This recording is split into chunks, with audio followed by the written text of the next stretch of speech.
The Congressional Budget Office, which has historically been nonpartisan, estimates that the cuts to Medicaid would reduce federal Medicaid spending by hundreds of billions of dollars over the next decade and lead to millions of uninsured Americans. What does that mean?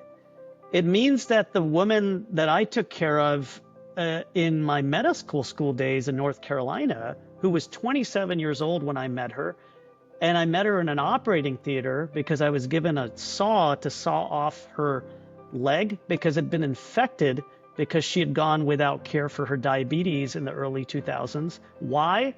Because she didn't have medical insurance. Hello, and welcome to the Scientista podcast, where women in science rule. This podcast is all about supporting powerful women who lead with their brains. I'm behavioral scientist Dr. Shata Chakraborty. And I'm former Assistant Secretary of State Monica Medina. The Scientista podcast brings you conversations with leaders, change makers, and cultural figures, sharing how they're turning facts and evidence into real-world impact. So let's dive into today's podcast. Today, our guest is Dr. Raj Panjabi, who is now with biotech company Flagship Pioneering, where he leads its preemptive health and medicine initiative, which is on a mission to maximize healthy life years by predicting and preempting diseases before they start. Raj is the former White House Senior Director for Biosecurity and a globally recognized distinguished authority in healthcare, public policy, entrepreneurship, and technology. It's really a pleasure to see you again, and it's an honor to have someone as distinguished and as accomplished as you on the podcast. So thank you for making the time. It's great to be on with you, Monica and Shweta. Looking forward to the conversation. Looking forward to it. We are too. So we always start out with how our guests got their start. So tell us about how you found your way into medicine and biosecurity of all things. Tell us about your journey to where you got to sort of the top of the science and medicine and entrepreneurship ladders. Well, it really starts with my mother. Shout out to moms out there. That's right. My mother actually started her career as a scientist. She was a lab scientist at a hospital in India, working in hematology and blood disorders and in pathology. And she migrated with my dad to West Africa, to Liberia, where I was born and raised. And she really infused a passion for science in me at an early age and math. So yes, I'm outing myself as a nerd in my earliest days. It also helped that I was terrible in athletics, including soccer. So that was never really a path. A civil war actually drove my family out of Liberia in 1990, and I ended up here with my family in the United States. And my mother's commitment as a teacher, she'd also worked as a teacher, just kept me focused on science and math. And in many ways, there's that old saying, science can save us. Well, it really saved me as I sought to rebuild my own dreams. My family sought to rebuild its dreams here, having lost everything we owned in the Civil War in Liberia. And I went on to college, studied biochemistry, then went to medical school and public health school, where I studied medicine and epidemiology. And, I fell in love with entrepreneurship because entrepreneurship is really about taking knowledge and building something with it. And in this case, building a nonprofit organization called Last Mile Health, which I started when I was 24 years old, with the goal of bringing modern healthcare innovations to the people who need it most. And so medicine, science, and entrepreneurship have really been part of my family's lineage. Of course, my dad also has had a big influence on me. When he moved to West Africa, was a small shop entrepreneur selling buckets and candles for home goods. And then when we lost everything we had during the war, one of the great superpowers I think America has is science. The other great superpower it has is immigration. It gave us a chance to actually rebuild our lives here. Entrepreneurship did, because my dad started a clothing store.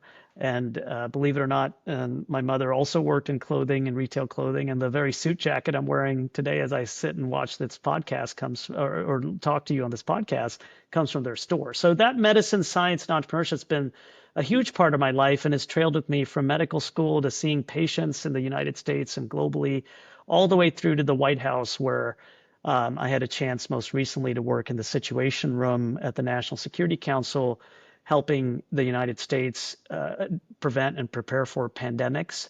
And I'd say, Monica and Shweta, the reason I'm at Flagship Pioneering working on preemptive health and medicine is because I've learned, whether you're in the Situation Room or in the clinic, the greatest victories in health are the ones where suffering's avoided altogether. And that's been the through line. How do you use science, medicine, and entrepreneurship to prevent people from getting sick in the first place?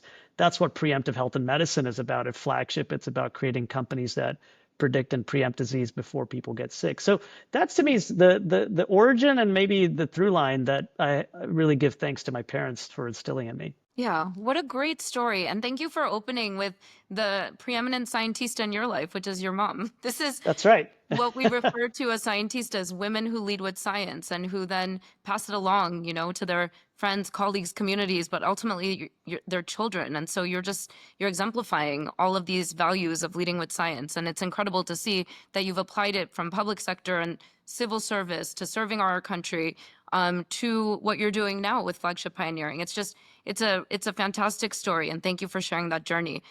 So it's got to hurt a little bit, I'm sorry to say this, to see the funding cuts. I mean, it's hurting all of us.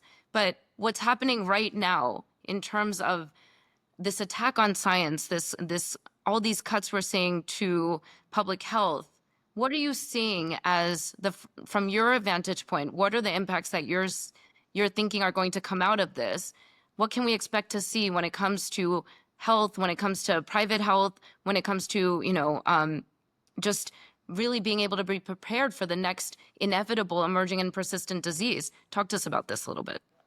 Well, let me, there's so many folks in the policy domain that have spoken to how devastating these cuts would be to health of Americans. Let me add to that, as someone who's had a chance to work in the White House, but also as a doctor, what it means at a human level. And so when we hear numbers, how does it matter in the lives of actual people? So let's start with the first effect. The funding cuts are stripping healthcare from millions of Americans. You can look at data from any source you want. I like to look at bipartisan, nonpartisan sources. The Congressional Budget Office, which has historically been nonpartisan, estimates that the cuts to Medicaid would reduce federal Medicaid spending by hundreds of billions of dollars over the next decade and lead to millions of uninsured Americans. What does that mean? It means that the woman that I took care of in my medical school days in North Carolina, who was 27 years old when I met her, and I met her in an operating theater because I was given a saw to saw off her leg because it had been infected because she had gone without care for her diabetes in the early 2000s. Why? Because she didn't have medical insurance. She couldn't take the insulin or afford the insulin that she was prescribed. She couldn't keep up with her sugar, monitoring the sugar in her blood. And so despite her best efforts, she had one of the most devastating outcomes of diabetes, which is to have an infected bone, in this case, her leg, that led to her at the age of 27 losing her leg. That's awful. That is the horror that could be inflicted on the lives of Americans because of these cuts to Medicaid. Let's talk about another impact. The other impact of this is that it hits rural and working class communities the hardest. Rural hospitals, like the ones I worked in Alaska when I was in 2001 with the Alaska Native Health Center and the Alaska community hospitals in that state. There's a state of many rural communities. Those hospitals are at risk. I worked in my residency at Mass General Hospital in the Chelsea Healthcare Center, which is a federally qualified health center which provides healthcare to tens of millions of people. Those places risk closure closures and in the places that need them most. And by the way, for the people that need them most, you think about veterans and seniors in small towns, they will have fewer options for care closer to home. And the third big impact, Shweta, is the gutting of our disease defense system. And I can tell you, having served as leading the biodefense strategy in the White House and the coordination of that, 16 federal agencies from the Health and Human Services Department to the Department of Defense in the middle of the COVID-19 pandemic, which saw millions of lives being lost and trillions of dollars of loss to our small businesses and big businesses. Sure. An experience none of us want to have again. This bill is going to gut that disease defense system because the cuts are cutting funding of the Centers for Disease Control, our frontline disease detectives, and our strategic national stockpile, which is where we store vaccines for the flu and for other viruses, as well as tests and masks. So, local health departments and federal health departments will end up losing support for detecting and responding to outbreaks, which of course makes us all less safe. So those to me are the three ways that this impacts all of us. Yeah, it's really devastating, I think, to see something that I know has its issues. Our health system isn't perfect, none is, but the idea that we're tossing out things that work and cutting programs that provide vital services, and humans, Americans will suffer just the way you described it. It's really hard to think about and wrap your mind around, because we are a wealthy nation and we can afford these things for people, and we will save money in the long run by keeping people healthy. I'm curious about vaccines in particular, because you helped to roll out and figure out how to administer vaccinations in huge swaths of the public, both globally and thinking even about the U.S. How do you look at the vaccine sort of landscape now, with the CDC's entire scientific expert group being fired or quitting, with people having such vaccine hesitancy? What does that tell you about misinformation, or where have we gone wrong? Well, Monica, you're asking such a critical question. The vaccines, there tend to be three arguments that are coming out against vaccines, right? One is that there are allegations of government conspiracy and vaccine cover-up. That is, somehow the government is conspiring with pharmaceutical companies, and the FDA and the CDC are somehow bending and therefore allowing products to be recommended like vaccines that should not otherwise be. Well, here's the counter argument to that first argument, and I want to walk through two other ones. First, let's look at COVID-19 vaccinations, which have been in the news quite a bit. The Commonwealth Fund, an independent source of reporting, looked at the U.S. COVID vaccination campaign's first 2 years and found that its impact was extraordinary. 3 million additional deaths were prevented because of those vaccines. 3 million. That's 3 a big million. number. 3 million.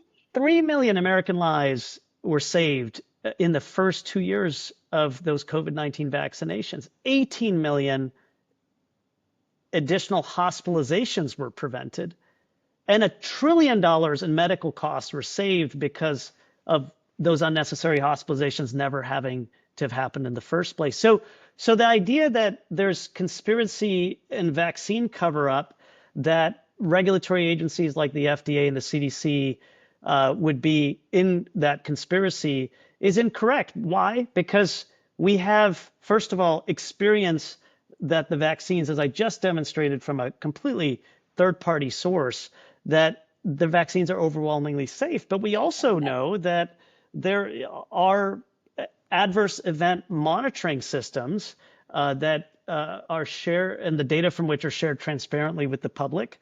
Many of us remember when we went to go get COVID shots, this vaccine adverse event reporting system, and that is an example of the transparency that's in place. And the advisory committee on immunization practices that the CDC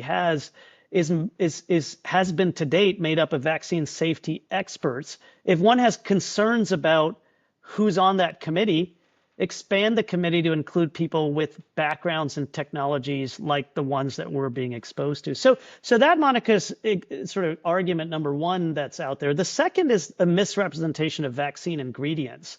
The idea being that thimerosal, for instance, might cause measles, might cause autism, and was previously included in the MMR vaccine. Well, here's a counter argument to that.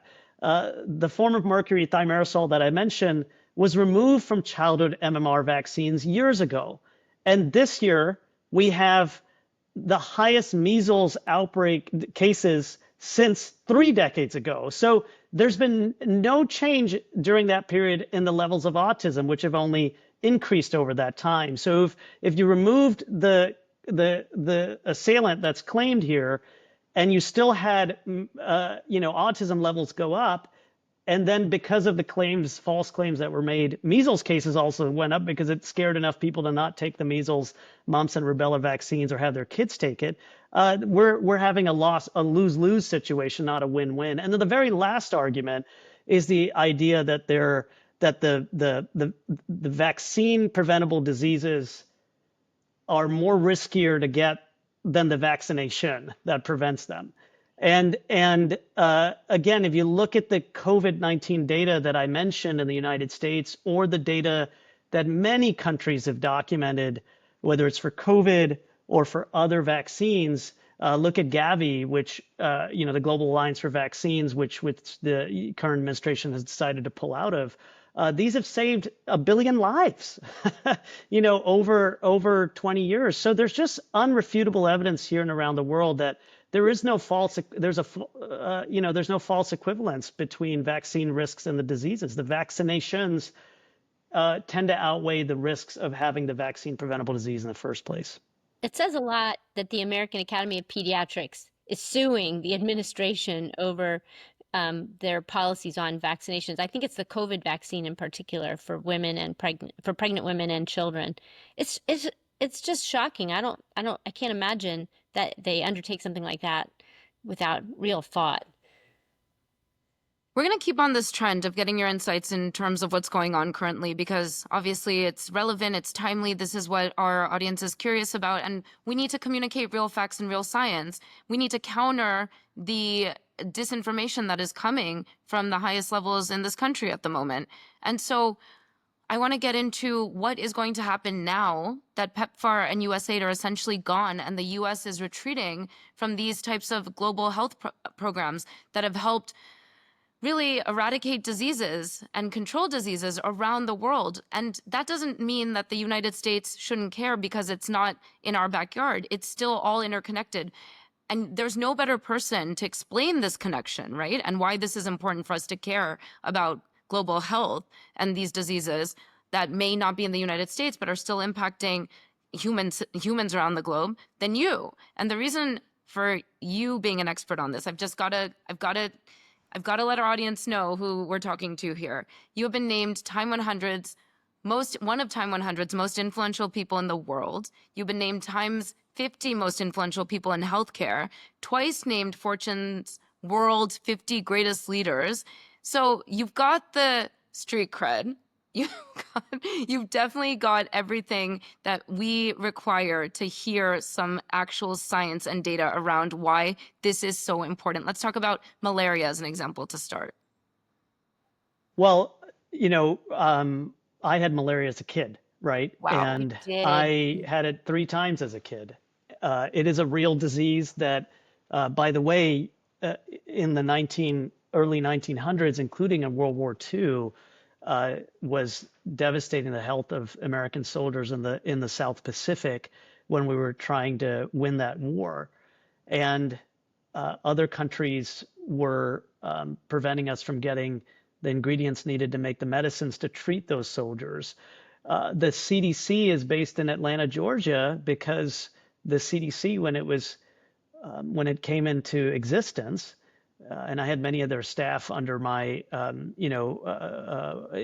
worked with many of the staff when they were on my team at the President's Malaria White House. Initiative, and in 2021, and the CDC's in Atlanta, Georgia, because the United States was losing many Americans unnecessarily to malaria, and the CDC helped defeat that disease and eliminate it from the United States.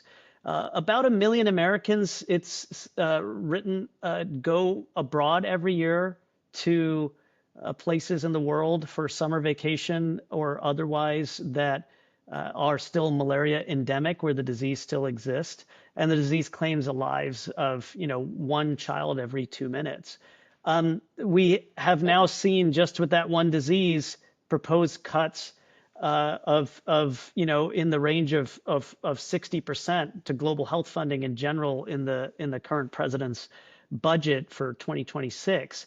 What would that do to malaria funding? It would put all of that at risk.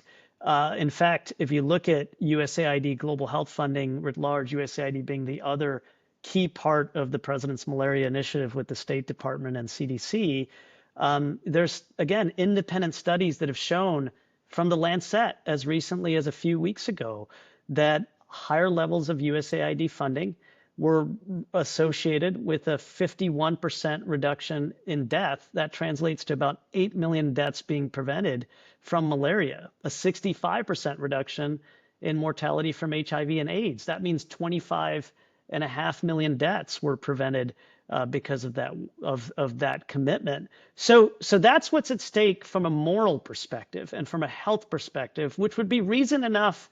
The values we represent as Americans, the generosity we represent, much of that programming, by the way, had faith-based organizations involved in delivering, whether it was mosquito nets that I had as a kid to prevent me from getting more cases of malaria, or delivering treatments like I had when I was a kid to stop me from dying from malaria. Faith-based organizations who bring values front and center of generosity, of caring for the most vulnerable. They get hundreds of millions of dollars of that support to deliver those products. We want to maintain that just for that reason alone. And by the way, maintaining, if that didn't move us, building a healthier world, then stronger economies would be the next reason I would put forward for anyone looking to cut global health funding from the United States. These economies, when they're healthier, it means they're more productive. It means there's more consumers to buy American products. It means that there are more investors, both including sovereign wealth funds and companies that would invest in American companies in the United States. So this benefits American businesses as well. And the third reason I would say that it's critical to keep this going, and I saw this, so clearly during the Ebola outbreak in 2014-16, I was on the front lines of that outbreak. Is history's worst Ebola outbreak. Americans will remember that several other fellow American citizens were infected. And in fact, just when we were told 1.5 million plus people might get sick and die in West Africa, that very week that announcement was made from the White House and the CDC in the fall of 2014, was when someone fell sick in a Dallas emergency room, and 2 American nurses got infected just trying to do their job. And so, that was a real threat then. It's a real threat today. We had a cousin of Ebola called Marburg that just emerged in Rwanda in 2024. And everybody was on high alert because we were worried, first of all, for the Rwandans, second of all, for the region, and third of all, for that disease potentially reaching our shores. But it didn't happen. Why didn't it happen? Because through PEPFAR, we supported the establishment of a CDC office in Rwanda in 2002.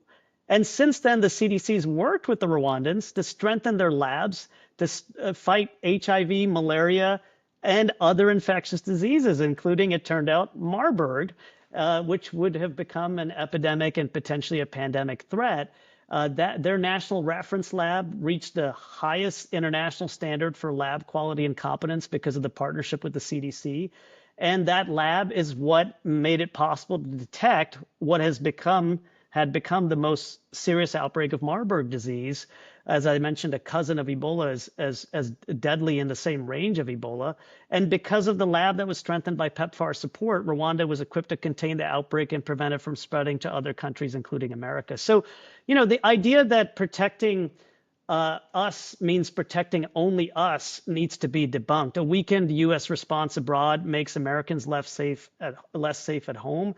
And frankly, what I tell my kids is protecting your neighbors protects us all. Protecting others protects us all. And that's really what's at stake here.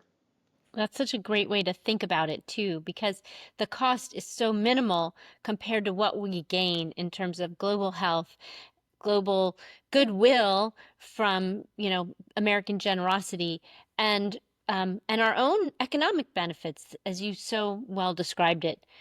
So let's And Monica, turn. if I might say, Yeah, during keep going. COVID-19, which is closer to home, you know, we went through Delta, we went through Omicron variants, Right. and you might be asking, why didn't we have another major variant of concern? We've had subvariants of Omicron.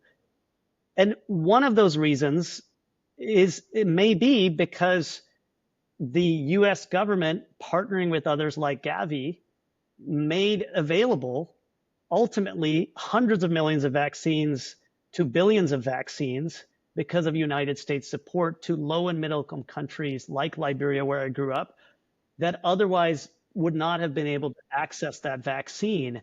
And so, one of the hardest things about this work in public health is that preventing the next horror can make it invisible to the eyes of the people investing in preventing that next horror.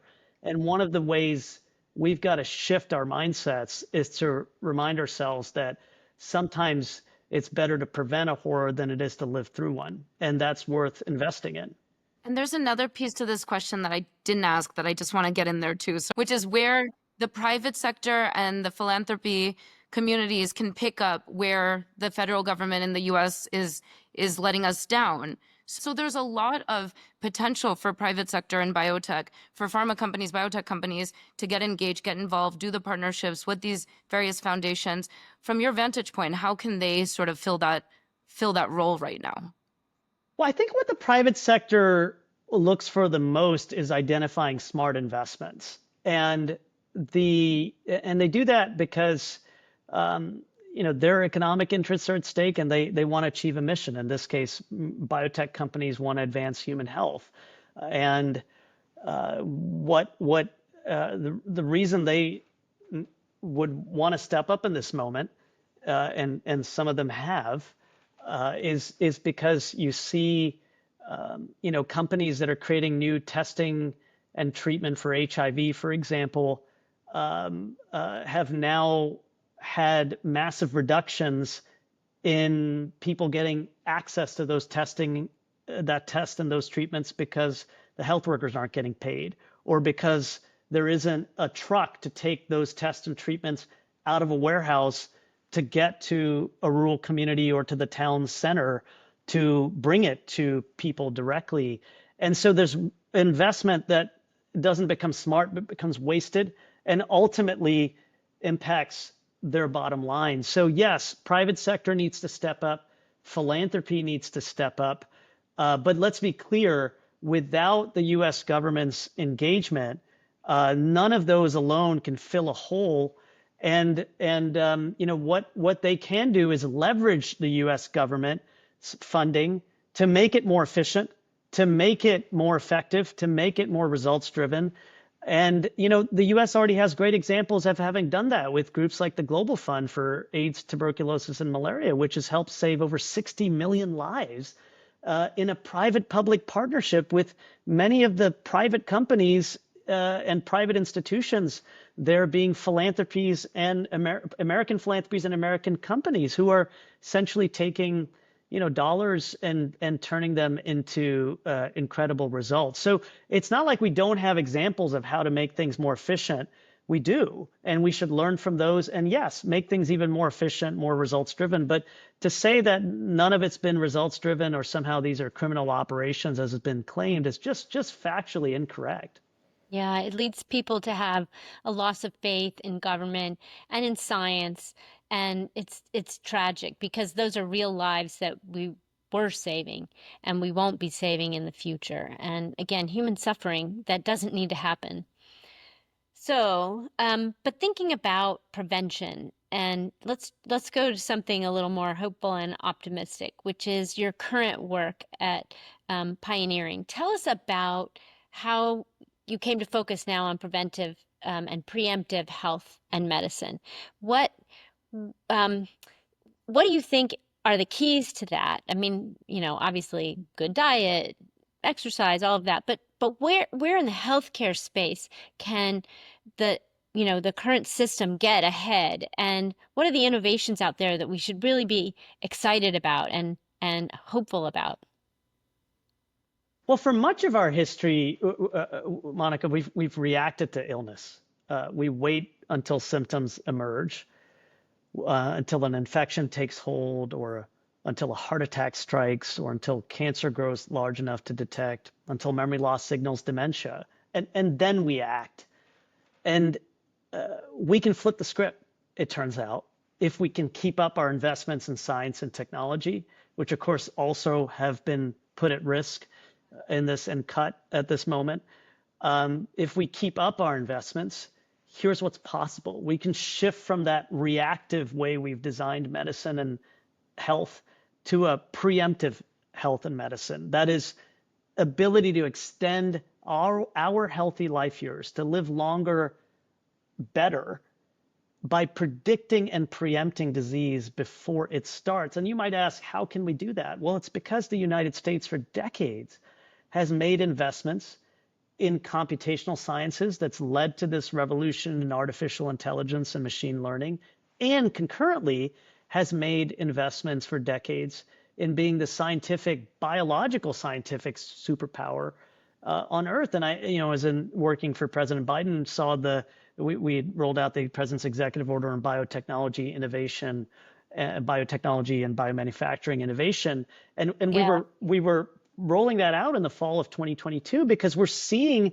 these revolutions in computational and biological sciences converge. So you can now leverage biotech and AI to create companies like Harbinger Health, which is one of the flagship Pioneering founded companies. Harbinger Health is working to leverage AI and biotech to make cancer testing as simple and affordable as cholesterol testing is in our blood today, so we can detect cancer, multiple different types of cancers, by the way, at the earliest stage possible before that tumor grows too large and risks us losing our lives. You can create companies like A Priori Bio, which is another flagship founded company that is leveraging AI to forecast all future variants of a virus, including influenza viruses like H5N1, which is circulating in the bird flu, as some know it, in our turkey and chicken flock, and could be possibly the next start of the next human pandemic flu. Well, we can get ahead of that threat because a company like A Priori is using AI to map all future variants of that virus, the mutations that is, and work backwards from there to design vaccines that would stay resilient, more durable, and potentially make us less sick should that pandemic flu emerge. So that's really what I see in the future, is the ability to be able to predict and preempt disease. Of course, only if we keep up our investments in science and technology.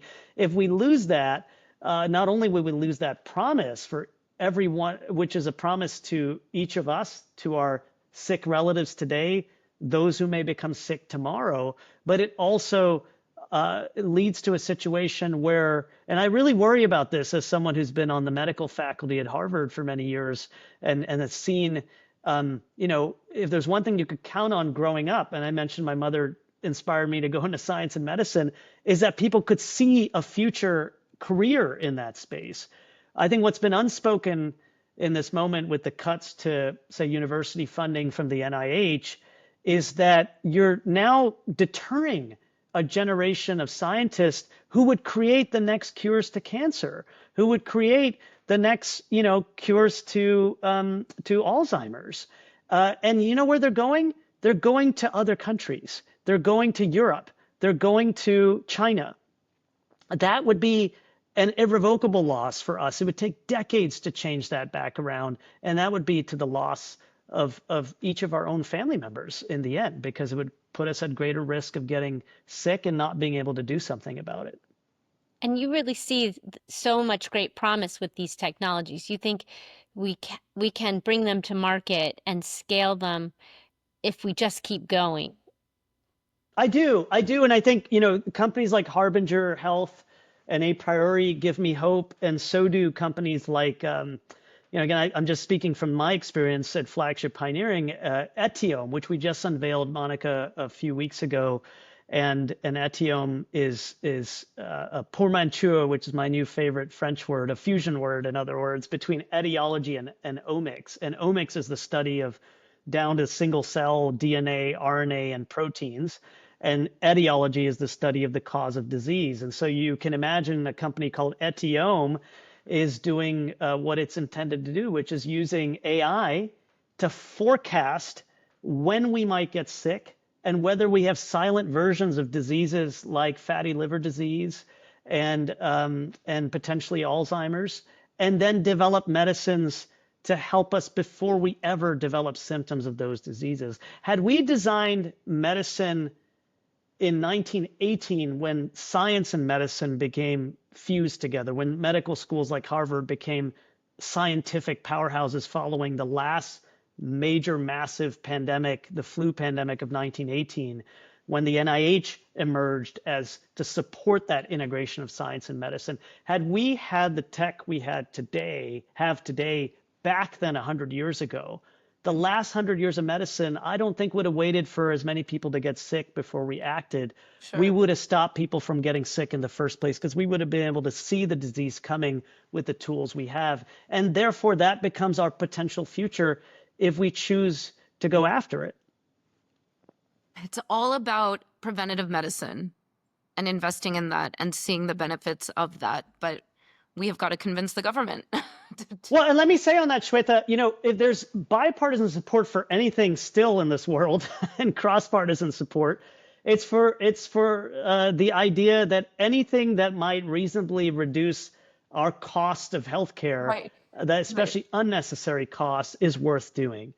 So imagine a future where we have hundreds of thousands to millions fewer hospitalizations. And this is why that vaccine story is so important from earlier with the COVID-19 vaccine. We have a preemptive intervention we've already created, Exactly. right? I mean, this is something that led to, as I mentioned earlier, $1 trillion in saved costs, actual saved costs to the American healthcare system alone during COVID-19. Imagine if we could create preemptive interventions and invested in them for chronic diseases. That is something actually the past administration, this administration agree on. But you got to realize you can't just invest in one part of the system and have a slogan or a mantra to keep Americans healthy or to make them healthy and not invest holistically, because then you're kind of not making it possible to realize that vision. And I think that is ultimately, what's at stake in all of this.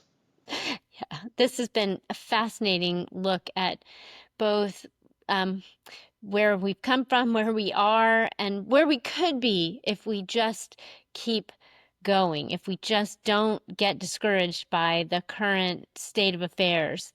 And that's where we always end our podcast, is sort of how have you in your career just carried on at the most difficult moments? What's your best advice, particularly for scientists now who are running up against some of these roadblocks that you described and who are worried about whether or not they can actually make a career out of science?